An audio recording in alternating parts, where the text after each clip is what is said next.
നടൻ കലാഭവൻ നവാസ് അന്തരിച്ചു. ഞെട്ടലിൽ സിനിമാ ലോകം. കൊച്ചി. പ്രശസ്ത നടൻ കലാഭവൻ നവാസ് അന്തരിച്ചു. 51 വയസ്സായിരുന്നു. അഭിനയിച്ചുകൊണ്ടിരിക്കുന്ന പ്രകമ്പനം എന്ന സിനിമയുടെ ഷൂട്ടിംഗ് കഴിഞ്ഞ് ചോറ്റാനിക്കരയിലെ ഹോട്ടൽ മുറിയിൽ എത്തിയതായിരുന്നു. കുഴഞ്ഞുവീണ് കിടക്കുന്നതായി റൂം ബോയ് കണ്ടതിനെ തുടർന്ന് ചോറ്റാനിക്കരയിലെ സ്വകാര്യ ആശുപത്രിയിലേക്ക് കൊണ്ടുപോയെങ്കിലും മരണം സംഭവിക്കുകയായിരുന്നു. ഹൃദയാഘാതമാണ് നവാസിന്റെ മരണകാരണമെന്ന് അദ്ദേഹത്തിന്റെ അടുത്ത സുഹൃത്തും മിമിക്രി കലാകാരനുമായ KS പ്രസാദ് ഏഷ്യാനെറ്റ് ന്യൂസിനോട് പ്രതികരിച്ചു.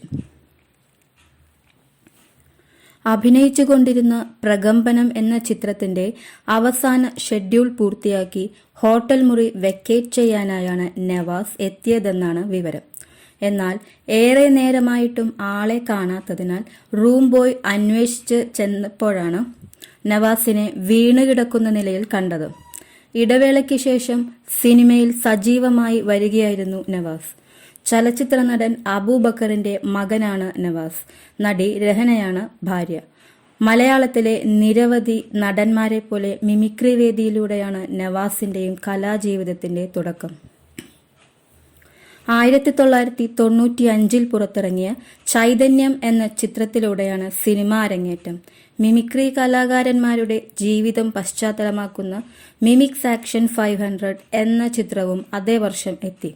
ഹിറ്റ്ലർ ബ്രദേഴ്സ്, ജൂനിയർ മാൻറേക്ക്, മാട്ടുപ്പെട്ടി മച്ചാൻ, ചന്ദാ മാമ, തില്ലാന തില്ലാന തുടങ്ങിയ ചിത്രത്തിലെ റോളുകൾ ശ്രദ്ധിക്കപ്പെട്ടിരുന്നു. ഡിറ്റക്റ്റീവ് ഉജ്ജ്വലൻ ആണ് അഭിനയിച്ചതിൽ ഏറ്റവും ഒടുവിൽ പുറത്തിറങ്ങിയ ചിത്രം.